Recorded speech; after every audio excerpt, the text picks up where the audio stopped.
નમસ્કાર મિત્રો, આજના વિડીયોમાં આપણે 16 સોમવારની વાર્તા અને વ્રતની પૂજા વિધિ વિશે વાત કરવાના છીએ. તો મિત્રો, આ વિડીયો તમારા માટે ખૂબ જ ખાસ બનવાનો છે. તો મિત્રો, વિડીયો અંત સુધી જુઓ અને જો તમે અમારી ચેનલમાં નવા હોય તો ચેનલને સબસ્ક્રાઈબ કરી બેલ આઇકન દબાવી દેજો, જેથી આવનારા બધા જ વિડીયોની અપડેટ મળતી રહે. શ્રાવણ મહિનાના દરેક સોમવારે ભગવાન શિવના મંદિરે જઈ અનંત ભક્તિભાવપૂર્વક ઉમા મહેશની પૂજા કરવી, એ દિવસે એકટાણું કરવું અને વ્રત કરનારે વાર્તા કહેતી વખતે કે સાંભળતી વખતે હાથમાં ચોખા રાખીને વાર્તા સાંભળવી એ ખૂબ જ શુભ માનવામાં આવે છે. તો હવે વાત કરીએ વ્રતની વાર્તા વિશે. તો કૈલાસના ઉત્તંગ શિખર પર શિવ અને પાર્વતી સોગઠાબાજી રમવા બેઠા હતા. કોઈ હારતું નથી કે કોઈ જીતતું નથી. એટલામાં તપોધન નામે એક બ્રાહ્મણ ત્યાં આવ્યો. એટલે ભગવાન શિવ કહેવા લાગ્યા, હે બ્રાહ્મણ, તારે નિર્ણય કરવાનો છે કે હારેલાને હાર્યો કહેજે અને જીતેલાને જીત્યો કહેજે. ત્યારે પહેલા પાસા નખાયા ત્યારે તપોધન બોલ્યો કે ભગવાન શિવ જીત્યા અને પાર્વતીજી હારી ગયા. બીજી વાર પાસા નખાયા ત્યારે પણ તપોધન એમ જ બોલ્યો કે શિવજી જીત્યા અને પાર્વતીજી હારી ગયા. અને જ્યારે ત્રીજી વાર પાસા નખાયા ત્યારે પણ તપોધને એ જ વાત કરી, શિવજી જીત્યા અને પાર્વતીજી હાર્યા. અને વાસ્તવમાં તપોધન 3 વાર ભગવાન શિવના કોપથી બચવા માટે જૂઠું બોલ્યો હતો. આથી શિવના ઉછંગે બેસનારા જગતજનની ભવાની ઉષા કોપાયમાન થયા અને તપોધનને શ્રાપ આપ્યો કે જાત અને રક્ત પીઢ્યો કોઢ નીકળજે. પાપણના પલકારે તપોધનના આખા શરીરે કોઢ ફૂટી નીકળ્યો. 5 પરુ વહેવા લાગ્યા. તપોધન રડતો કૈલાસ પરથી નીચે ઉતરવા લાગ્યો. રસ્તામાં એક ગાય મળી. એ કહેવા લાગી, ભૂદેવ, ક્યાં જાઓ છો તમે? મને મા પાર્વતીએ ભયંકર શ્રાપ આપ્યો છે, તેના નિવારણ માટે હું જાઉં છું. તપોધન એમ બોલ્યો. ત્યારે ગાય કહેવા લાગી, ભૂદેવ, મારું દુઃખ પણ સાંભળતા જાઓ. દૂધથી મારા આંચળ ફાટ થાય છે, પણ કોઈ મારું દૂધ પીતું નથી. વાછરડા ધાવતા નથી. મેં એવા તે ક્યાં પાપ કર્યા હશે તે મારા પાપનું નિવારણ પણ તમે પૂછતા આવજો. તપોધન આગળ ચાલ્યો. રસ્તામાં એક ઘોડો મળ્યો. શ્રાપની વાત સાંભળીને કહેવા લાગ્યો, ભૂદેવ, મારી પીઠ પર મોતીના પલાણ છે, પણ મારા કોઈ પાપના કારણે કોઈ મારા પર સવારી કરતું નથી, તો મારા દુઃખનું નિવારણ પણ પૂછતા આવજો. આગળ જતા એક આંબા નીચે તપોધન આરામ કરવા બેઠો તો આંબાને વાંચા ફૂટી. હે ભૂદેવ, મારું દુઃખ સાંભળતા જાઓ. સવા શેરના મારા ફળ ખાનાર મોતને શરણ થાય છે, તો મારા દુઃખનું નિવારણ પૂછતા આવજો. આગળ જતા તપોધનને તરસ લાગી. પાણી પીવા તળાવે ગયો તો મગર કાંઠે આવીને કહેવા લાગ્યો, હે ભૂદેવ, મારા દુઃખનો પાર નથી. રૂવે કાળી બળતરા થાય છે. પાણીમાં રહું કે બહાર રહું, ક્યાંય બળતરા સમાતી નથી, તો મારા પાપનું નિવારણ પણ પૂછતા આવજો. 5 પરુ નીતરતા તપોધન અઘોરણ્ય રણમાં ગયો. ત્યાં ભગવાન શિવના મંદિરે જઈ પ્રદક્ષિણા કરી એક પગે ઊભા રહીને તપ કરવા લાગ્યો. જળ કે ફળ લેતો નથી. શિવ જાપ કરે છે. આવું કરવાથી ઘોર તપ જોઈ ભગવાન શિવ ખૂબ જ પ્રસન્ન થયા અને જોઈને બોલ્યા કે માંગ, તું જે માંગીશ એ તને આપીશ. ત્યારે તપોધને રડતા રક્ત પીઢ્યો કોઢ મટાડવાનું કહ્યું. ત્યારે શિવ બોલ્યા, પૂર્ણ ભક્તિ ભાવે સોમવારનું વ્રત કરજે, તારું સર્વ દુઃખ દૂર થઈ જશે. ત્યારે તપોધને પૂછ્યું કે હે પ્રભુ, વ્રત કઈ રીતે થાય તે મને કૃપા કરીને જણાવો.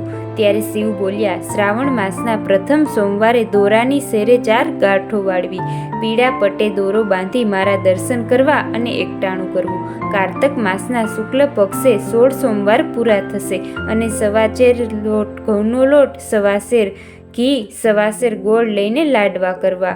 એક લાડવાના 4 ભાગ કરી એક ભાગ પૂજારીને આપવો, બીજો ભાગ રમતા બાળકને આપવો, ત્રીજો ભાગ ગાયોને કે ગોવાળને આપો અને ચોથાથી કીડિયારું પૂરવું. વધે તો ભોયમાં દાટી દેવો, પણ રાત ન થવા દેવું. આ રીતે પૂર્ણ શ્રદ્ધાથી વ્રત કરી ઉજવણું કરીશ તો તારી કાયા કંચનવર્ણી જેવી થઈ જશે. એટલામાં તપોધનને રસ્તામાં મળેલ ગાય, ઘોડો, આંબો અને મગર યાદ આવ્યા. પ્રથમ એણે ગાયના દુઃખનું નિવારણ પૂછ્યું. ત્યારે શિવ બોલ્યા, હે તપોધન સાંભળ, આગલા જન્મમાં એ ગાય સ્ત્રી હતી. એણે ધાવતા બાળકને જ તરછોડ્યા હતા. એ ઘોર પાપના ફળ રૂપે આ ભવે તેનું દૂધ કોઈ પીતું નથી. તું એના દૂધથી મારી પૂજા અર્ચના કરજે, તેથી તેનું દુઃખ દૂર થશે. ત્યારબાદ શિવે ઘોડાનું નિવારણ જણાવ્યું તો કહ્યું, હે તપોધન, ગયા ભવે એ ઘોડો વણિક હતો. તે જૂઠું બોલી જૂઠા કાટલાથી લોકોને છેતરી પાપના પોટલા બાંધ્યા હતા. ગરીબોના લોહી લૂછ્યા હતા. આ પાપના પરિણામે આ ભવે એની આવી દશા થઈ છે. તું મારું નામ લઈ તેના પર સવારી કરજે, તેથી તેનું દુઃખ દૂર પણ થશે. ત્યારબાદ તપોધને આંબાનું અને મગરના દુઃખનું નિવારણ પૂછ્યું તો શિવજી કહેવા લાગ્યા, હે તપોધન, ગયા જન્મે આ આંબો એક કપટી કંજૂસ હતો. સાચા ખોટા કરી ધનના ઢગલા ભેગા કર્યા. પુણ્યના નામે રાતી પાઈ પણ ન વાપરી. તું એના થડ નીચે ખોદજે, ત્યાંથી ધન દોલતના 4 ચરવું મળશે. એ ધનમાંથી તું પરબો બંધાવી તરસ્યાને પાણી પાજે, ભૂખ્યાને અન્ન દેજે. એ પુણ્યના પ્રભાવથી આંબાના ફળ અમૃત જેવા મીઠા થઈ જશે. પછી શિવજી મગરના દુઃખનું નિવારણ જણાવતા બોલે છે, હે તપોધન, ગયા જન્મે આ મગર એક બ્રાહ્મણ હતો. વેદમાં પરંપરાગત થયો હતો. શાસ્ત્રમાં નિપુણ હતો. જ્ઞાનના ગાસડા બાંધ્યા, પણ કોઈને વિદ્યાનું દાન ન દીધું. આવક જશે અને કોઈ ભાવ નહીં પૂછે એમ વિચારી જ્ઞાનનો સંગ્રહ કર્યો. તેથી આ ભવે એના રૂએ રૂએ કાળી બળતરા થાય છે. હે તપોધન, બીલીપત્ર એ મગરની આંખે અડાડી પ્રસાદી આપી પ્રણામ કરાવતા એની બળતરા સમાઈ જશે. પછી શિવજીને પ્રણામ કરી તપોધન પાછો ફર્યો. પ્રથમ મગર પાસે ગયો. કષ્ટનું નિવારણ કરતા મગરે એને જ્ઞાન આપ્યું અને બીજાને જ્ઞાન આપવાથી મગર મોક્ષ પામ્યો. આગળ જતાં આંબો આવ્યો. તપોધને આંબાના થડની નીચે જમીન ખોદી કાઢી અને સોનામોહર ભરેલા 4 ચરુ ખોદી કાઢ્યા. પરબો બંધાવી સદાવ્રત બંધાવવાનો સંકલ્પ કરતાની સાથે જ આંબાના 1.25 સેરિયા ફળ અમૃત જેવા મીઠા થઈ ગયા. આગળ જતાં ઘોડો મળ્યો. તપોધને શિવજીનું સ્મરણ કરી સવારી કરતાં જ ઘોડાનું કષ્ટ ભાંગી ગયું. આગળ જતાં ગાય મળી. તપોધને તેને દોહીને શિવજીને ચડાવ્યું અને તેનાથી ગાયનું દુઃખ પણ દૂર થયું. ત્યાર પછી તપોધન ઘેર આવ્યું. ઘેર જઈ શિવજીનું વ્રત કર્યું. કારતક મહિનાના શુક્લ પક્ષે શિવજીના કહ્યા પ્રમાણે વ્રતનું ઉજવણું કર્યું. વ્રતના પ્રભાવથી તેની કાયા કંચનવર્ણી બની ગઈ. મુખ પર અલૌકિક તેજ પથરાઈ ગયું. એક દિવસની વાત છે. નગરીના રાજા અભયસેનની કુંવરી સુવર્ણલતાનો સ્વયંવર રચાયો. નગરના પાદરે ભવ્ય મંડપ સજાવાયો. સુવર્ણલતાના અપૂર્વ સૌંદર્યની વાતો જાણી દેશ વિદેશના અનેક રાજકુમારો સુવર્ણલતાને વરવાની આશા લઈને આવ્યા હતા. તપોધન પણ કુતૂહલતાવશ સ્વયંવર જોવા ગયો અને એક ખૂણામાં ચૂપચાપ ઊભો રહ્યો. 16 શણગાર સજીને સુવર્ણલતા દાસીઓ સાથે આવી. એની આગળ એક શણગારેલી હાથણી સૂંઢમાં લઈને કળશ લઈને ચાલીને આવતી હતી. સિંહાસન પર બેઠેલા રાજકુમારોને છોડીને હાથણી આગળ ચાલી અને એક ખૂણામાં ઊભેલા તપોધન એ પર એક કળશ ઢોળ્યો. તેથી રાજકુમારો બૂમો પાડવા લાગ્યા કે હાથણીની ભૂલ થઈ છે. પણ ત્યાં જ હાથણીઓને વાચા ફૂટી, મેં યોગ્ય વર પસંદ કર્યો છે. રાજાએ ધૂમધામથી સુવર્ણલતાને તપોધન સાથે પરણાવી. હીરા, માણેક, રથ, હાથી, ઘોડાની સાથે પહેરામણી આપી. તપોધને માન્યું કે 16 સોમવારનો વ્રતનો જ પ્રભાવ છે. ત્યાર પછી તપોધન પોતાની અતિ સુંદર પત્ની સાથે મહેલમાં સુખેથી રહેવા લાગ્યો. રાજા અભયસેનને કોઈ પણ પુત્ર ન હતો, તેથી એ નગરીનો રાજા બન્યો. એમ કરતાં શ્રાવણ માસ આવ્યો. તપોધને નિયમ પ્રમાણે 16 સોમવારનું વ્રત કર્યું અને કારતક માસના અજવાળિયામાં વ્રતની ઉજવણી કરવાની તૈયારી કરી. રાણી સુવર્ણલતાને ઉજવણીની વિધિ સમજાવી. રાણીએ વિચાર કર્યો કે રાજા થઈને ફક્ત લાડુ જમે તે શોભે નહીં, તેથી એણે તો 32 શાક અને 33 પકવાન બનાવ્યા. રાજા તપોધન દરબારમાંથી બહાર આવ્યો અને લાડુની પ્રસાદીના બદલે પકવાન જોઈને તેના ક્રોધનો પાર ન રહ્યો. વારંવાર એણે શિવજીની માફી માંગી અને ચોથા ભાગનો લાડુ પ્રસાદમાં લઈ વ્રતની ઉજવણી કરી. ત્યારે ભગવાન શિવ પણ રાણી સુવર્ણલતા પર કોપાયમાન થયા અને સ્વપ્નમાં તપોધનને આદેશ આપ્યો કે તારી રાણીને કાળા વસ્ત્રો પહેરાવી દેશવટો આપ, કારણ કે એણે મારું વ્રત તોડવાનો પ્રયાસ કર્યો છે, તેથી તે મારી દોષિત છે. ભગવાન શિવની આજ્ઞા પ્રમાણે તપોધને રાણીને કાળા વસ્ત્રો પહેરાવી દેશવટો આપ્યો. રાણી તો ચોધાર આંસુએ રડતી કરગરવા લાગી. પગે પડીને માફી માંગી, પણ તપોધન અડગ જ રહ્યો. પડતી આખડતી થાકતી લોથપોથ થઈ ભૂખી તરસી એ રાણી ગામમાં આવી. ગામના પાદરે ઝૂંપડીમાં રેટીઓ કાઢતા ડોસી પાસે પાણી પીવા માંગ્યું. ડોસી ઘણી દયાળુ હતી. એણે રાણીને રોટલો અને પાણી આપ્યું. જમ્યા પછી રાણીને માથું છુપાવવા માટે આશરો માગ્યો તો ડોસીએ હસીને હા પાડી. રાણી ડોસીના ઘરમાં છાણા વાસીદા કરવા લાગી, પરંતુ તેના આગમનથી ડોસીનો રેટીઓ તૂટી ગયો. રેટીઓ સાંધ્યો તે તાર તૂટવા લાગ્યા, તેથી ડોસીએ રાણીને અપશુકનિયાળ ગણી અને કાઢી મૂકી. ત્યાર પછી રાણી ભાગ્યને દોષ દેતી, આંસુ સારતી અને મહેલની સાહેબીને યાદ કરતી એક ઘાચણના ઘેર ગઈ. ત્યાં અડધા રોટલાના બદલામાં દાસી બનવા તૈયાર થઈ. ઘાચણે મફતના ભાવે દાસી મળતી જોઈ રાણીને કામે રાખી લીધી, પણ તેના પગલાંથી ઘાચી માંદો પડ્યો. ઘાણીમાંથી તેલ નીકળતું પણ બંધ થઈ ગયું. ઘાણીના બળદનો પગ પણ ભાંગી ગયો, તો ઘાચણે રાણીને મહેલમાંથી કાઢી મૂકી. આગળ જતાં રાણીએ એક માલણને ત્યાં પેટ વરાણીને આશરો લીધો, તો બગીચાના ફૂલો કરમાઈ ગયા, છોડવા ઉખડી ગયા, તેથી માલણે પણ રાણીને ધક્કા મારીને કાઢી મૂકી. ભૂખ તરસથી રાણીની આંખે અંધારા આવવા લાગ્યા. ગળે કાંચકી બાજી ગઈ, જીભ તાળવે ચોટી ગઈ. લથડિયા ખાતી રાણી ગામના પાદરે આવેલ કૂવે ગઈ અને પાણી સિંચતી પણિયારીને પાણી પીવડાવવાની વિનંતી કરી. પાણિયારીને દયા આવી, પણ જ્યાં તે પાણી પાવા ગઈ ત્યાં તેનો ઘડો પણ ફૂટી ગયો, તેથી તેણે અભાગણ જેવા ખરાબ શબ્દો કહીને રાણીને કાઢી મૂકી. હવે રાણીને લાગ્યું કે ગામ કે વસ્તી એને સંઘરે તેમ નથી, તેથી તે લથડિયા ખાતી જંગલમાં ગઈ. જંગલમાં ઋષિઓનો આશ્રમ હતો, તો અત્રી તો ત્રિકાળ જ્ઞાની હતા. તરત બધું જાણી ગયા. બેહાલ રાણીને પીવા પાણી આપ્યું, પેટ ભરીને જમાડી. જ્યારે રાણીના તન મનને થોડી શાંતિ થઈ ત્યારે ઋષિ કહેવા લાગ્યા, હે બેટી, શાસ્ત્રમાં લખ્યું છે કે વ્રત ભંગનો પ્રયાસ કરનાર મહાપાપનો ભાગી બને છે. વળી તે તો શિવજીના વ્રતનો ભંગ કરવાનો પ્રયાસ કર્યો છે, જેથી શિવજી તારા પર કોપાયમાન છે. તેનો કોઈ હાથ પકડતું નથી. ત્યારે રાણી ગડગડા જેવા અવાજે બોલી, હે ઋષિ, આ અસહ્ય દુઃખમાંથી મને મુક્તિ થવાનો માર્ગ બતાવો. તમે મારા પિતા સમાન છો. ત્યારે અત્રિ ઋષિએ રાણીને 16 સોમવારના વ્રતની વિધિ વિગતે જણાવી અને ભક્તિભાવપૂર્વક પૂર્ણ શ્રદ્ધાથી વ્રત કરનાર પર શિવજીની કૃપા થશે એવી ખાતરી આપી. રાણીનું હૃદય પશ્ચાતાપની આંગમાં બળીને પૂર્ણ શ્રદ્ધાળુ બની ગયું હતું. તેથી શ્રાવણ માસ આવતાની સાથે જ રાણીએ 16 સોમવારનું વ્રત લીધું.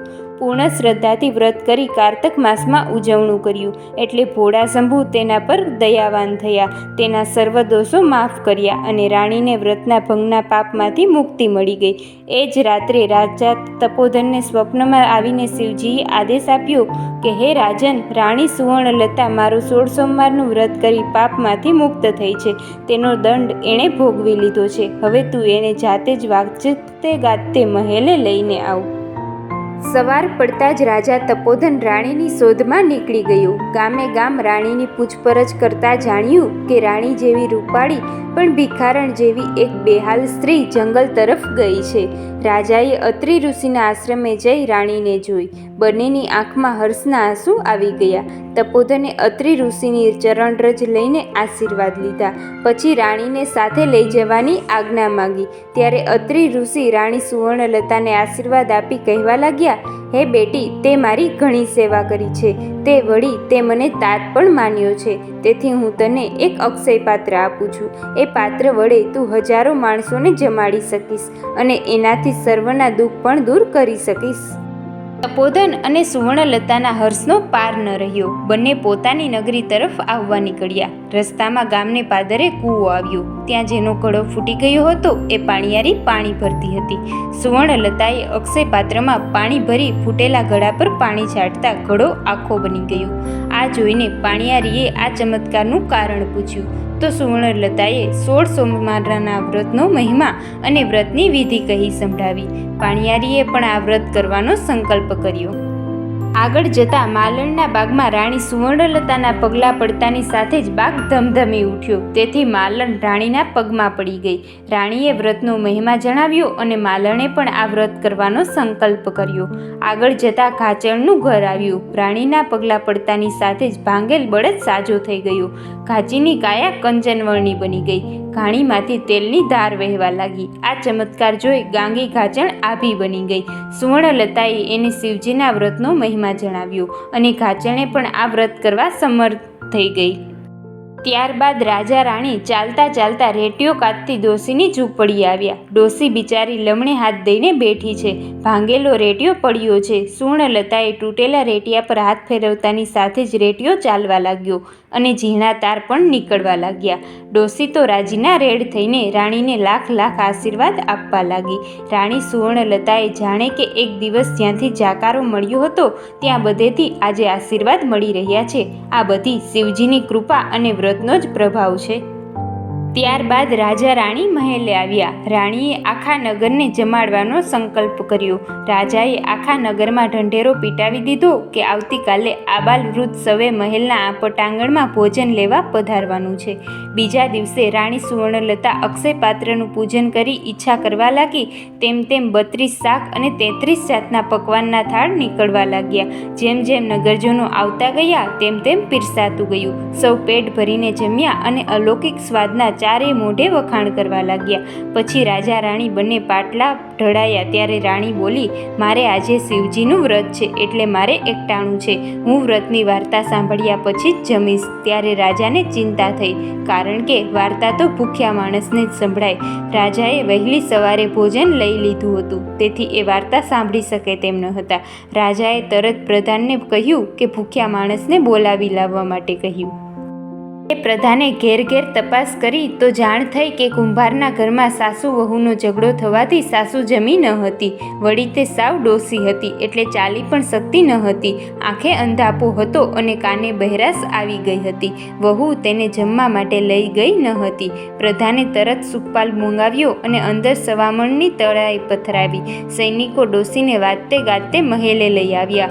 રાણી સુવર્ણલતાએ ડોસીને ઢોલિયા પર બેસાડ્યા અને માનથી કહ્યું અને હાથમાં ચોખાના દાણા આપી ઊંચા અવાજે કહ્યું, માં, હું તમને ભગવાન શિવની વાર્તા કહું છું. તમારે જય મહાદેવ એમ હોંકારો દેજો. ડોશી તો અડધું સમજ્યા અને અડધું ન સમજ્યા. સુવર્ણલતાએ ઘીનો દીવો કરી વાર્તા કહેવાની શરૂઆત કરી. થોડી વારે ડોશી હોકારો દઈ જય મહાદેવ એમ બોલ્યા તો પહેલા હોકારે ડોશીના કાનની બહેરાશ દૂર થઈ ગઈ. બીજા હોકારે ડોશીની આંખોમાં અજવાળા થયા. અંધારે સોયમાં દોરો પરોવી શકે એવી ચમક આવી. ત્રીજા હોકારે પગમાં નવી શક્તિ આવી. ડોશી તો બોલી ઉઠ્યા, દીકરી, જરાક નજર તો કર મારા પર. ભોળાનાથ રીઝ્યા, મને આંખો દીધી, કાન દીધા અને મારા ભાંગેલા ટાટિયા પર જોર દીધું. દીકરી, આવું કેમ બન્યું? આ ચમત્કાર જોઈને રાણી સુવર્ણલતા પણ ગળગળી થઈને ભગવાન શિવને હજારો પ્રણામ કરતી બોલી, માં, આ તો શિવજીની કૃપા છે. 16 સોમવારના વ્રતનો પ્રભાવ છે. તમે પૂર્ણ શ્રદ્ધાથી અત્યંત ભક્તિભાવપૂર્વક વ્રતની વાર્તા સાંભળી તેનું શિવજીએ તમને ફળ આપ્યું છે. ત્યારે ડોશીની આંખમાંથી હર્ષના આંસુ વહેવા લાગ્યા અને ગળગળા અવાજે ડોશી બોલ્યા, મેં જરાકેય સમજણ વગર માત્ર વાર્તા સાંભળી, તોય ભોળાનાથે મને આવું રૂડું ફળ આપ્યું. તો આ વ્રત કરનારનું તો આખું ભાગ્ય જ પલટાઈ જાય. સુવર્ણલતાએ ડોશીમાને વિગતે કરીને 16 સોમવારની વાર્તાની કહી અને વિધિ સમજાવી અને પ્રેમપૂર્વક જમાડીને વિદાય કર્યા. ડોશી તો પગે ચાલીને ઘરે ગયા. ડોશીને જોતા અને સાંભળતા દીકરાની વહુ આભી બની ગઈ. ડોશીએ 16 સોમવારના વ્રતની વાત કરી ત્યારે વહુએ પણ શ્રદ્ધાથી આ વ્રત કરવાનો સંકલ્પ કર્યો. પવિત્ર શ્રાવણ માસ આવ્યો. રાજા રાણી બંનેએ આ વ્રત કર્યું. કારતક માસે ઉજવણું કર્યું. રાજા રાણીને પ્રસન્ન થયેલા શિવજીએ પૂનમના ચાંદ જેવો દીકરો દીધો. તેનું નામ શિવદત્ત રાખવામાં આવ્યું. એ પણ માતા પિતા જેવો ધર્મિષ્ઠ અને પ્રજાપાલક થયો. એ યુવાન થયો ત્યારે તેને રાજગાદી સોંપીને નદી કાંઠા પર ઝૂંપડી બાંધી રાજા રાણી તપ કરવા લાગ્યા. ત્યાં શિવલિંગની સ્થાપના કરી અને વર્ષો સુધી રાજા રાણીએ શિવજીની આરાધના કરતા રહ્યા અને એ ભક્તિના પ્રભાવ વૈકુંઠ ધામને પામ્યા. હે ભોળાનાથ, જેવા તમે તપોધન અને સુવર્ણલતાને ફળ્યા, આંધળી ડોસીને ફળ્યા એવા વ્રત કરનાર, વાર્તા સાંભળનાર અને શ્રદ્ધાથી તમારું નામ લેનાર સર્વને પડજો. મિત્રો, આવા જ અવનવા ધાર્મિક અને શાસ્ત્ર સંબંધિત વિડીયો જોવા માટે અમારી ચેનલને સબસ્ક્રાઈબ કરો. ધન્યવાદ.